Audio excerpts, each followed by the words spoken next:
সম্মানিত আজকের আমার আরাফাত ক্রিয়া পরিষদের কেন্দ্রীয় কমিটির সভাপতি, সাবেক মৎস্যজীবী ভারপ্রাপ্ত আহ্বায়ক, বর্তমান সিনিয়র যুগ্ম আহ্বায়ক রাশেদ সাহেব কারা নির্যাতিত নেতা।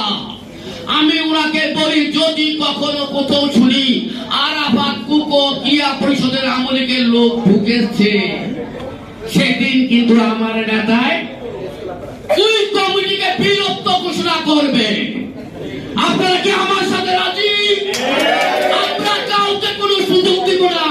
যে আমলিকের প্রেতাত্মা আমার মা বোনকে দর্শন করেছে, যারা লাইটের অন্ধকার নিবে ভার্সিটিতে ইডেন কলেজে দর্শন করেছে আমার বোনদেরকে, আমার মাদেরকে, তাদের এই বাংলার মাটিতে খবর হয়, খবর হয়, খবর হয়।